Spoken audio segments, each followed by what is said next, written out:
Welcome to Build the Weight Loss Practice of Your Dreams. I'm your host, Carol Clark, and there are obviously going to be times in your practice when someone is going to be departing, perhaps on great terms. They have a new opportunity because they finished a degree, or perhaps they're moving somewhere that they've always wanted to live, and that can be a really great thing. Or sometimes it can be a not the greatest of circumstances. So there is important things, though, either way, and oftentimes one thing that is forgotten is an exit interview. This is something that can really be so helpful both to the practice as well as to the individual who's leaving, believe it or not. A couple of caveats to this. It's typically done in person, but it can be done over the phone. I actually have done some for some clients with some of their team members that I've met and worked with over the years. So it's something that can be done over the phone or via Zoom call, but best in person. And it depends on who they report to. You may want to, whoever they report to, they can do the exit interview, or perhaps you have someone who runs most of your human resource type things, they can do it. And depending on the level of the position or the impact it's going to have for the organization, perhaps the practitioner would be the one who would do the exit interview. There could be lots of different scenarios, but bottom line, I do encourage you to do an exit interview. And I'm going to share with you the top 10 questions. There are lots of them. If you look out there from SHRM or from other places, but there's lots of them out there. But I have 10 favorites, and they tend to glean a lot of information that can be helpful for you. I remember in almost every position I've been in, when I left an organization, I did my own exit interview with the team members that reported to me. I would have them share with me what they liked the most, what was frustrating, and I've always taken that information and learned from it. And it's really helped to mold me into a better leader with every single position. But back to the exit interview, the first question that I like to have in there, these aren't in any particular order, except for towards the end and at the beginning, but in the middle, they can be moved around a little bit. But the first thing I ask is, what are some of the contributing factors that impacted your decision to resign? And then you just have to stop and let them share what those reasons are. Maybe in your head, you think you know exactly what it is, but it's amazing what can come out of these interviews in terms of what contributed to their decision to leave. So I always like to start with that one. And then also ask, is there anything that we could have done to prevent you from leaving, especially if it's a particular employee that you're really going to miss because they were a strong contributor to your team, and it's someone that you really don't want to see go. So that's the next question, is what might have been done to prevent you from leaving. The third question that I like to ask is, how was your overall experience here at, and insert the name of your practice. This is a great way just to get a little bit of a confirmation about the culture of your organization, of your practice. So I do like to ask that, how was the overall experience here? The fourth one is, under what circumstances, if any, would you consider returning to the company? Once again, this is typically with someone that you would really like to stay, or somebody that maybe is moving, will be coming back, and you want to bring them back into the organization. This can also be a very telling and surprising answer that you can get from this. But under what circumstances will somebody come? Would they be willing to come back to the company? That is number 4. The fifth one is, I actually do oftentimes come out and ask, how would you describe the culture here at, insert the name of your practice? And can you give me any specific examples? That's my 5th question. And for them, just a culture, it kind of gives you a feel for, are the values that you have set out for your practice, is that what other people are feeling? The things that you tolerate or don't tolerate, is that all being experienced? What's the overall feel? Because that's what will linger with a person, is how they were made to feel in the organization. So that's really important to know.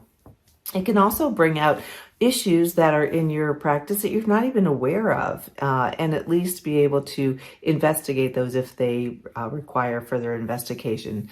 The 6th one is, what was the best part of your job here? I often like to hear what it was that they enjoyed the most, and this can be also another surprising question. It could be anything from just the fact that you always said, hello to me, and that you always took the time to ask me how my family was, or my daughter, or my son, or my husband, whatever's going on in their life. It could be, I love the fact that every holiday we were able to have a holiday meal together. And I love the fact that I felt appreciated and that, and I felt like that you cared. So there's lots of different things that can come out in that. But what was the best part of your job here? It might have been, interaction with the patients. That's a very common one.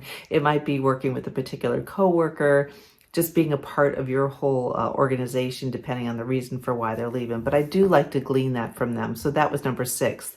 Number 7 is, do you feel as if you had the necessary training to be successful in your role? And if not, how could it have been better? Because we all know sometimes people get thrown into the fire. They're brought on and you're just like, we are so shorthanded. You've just got to get in there and learn. But we want to make sure that we have all of those standard operating procedures together, that they can see via a patient algorithm or how the patient care should run, that they have a clear understanding of the roles of all the different people in your organization. But I always like to ask that because there's always something we can be improving upon. So I like to know that. So do you feel as if you had the necessary training to be successful in your job, and how could it have been better? That was number 7. Number 8 is, if you could change anything about your job here or the company, what would it be? Now, this could make you a little bit vulnerable, but it is, again, great information. Now, depending on the circumstances, you can, take the information for what it is, but I have found, 95% of the time or higher, that it's really great information to know, and it opens your eyes sometimes to things that you aren't aware of because you're so busy taking care of the patients, or just trying to work on keeping that volume up, just being able to get your charting done. All those things take us away from some of the things that can impact our team.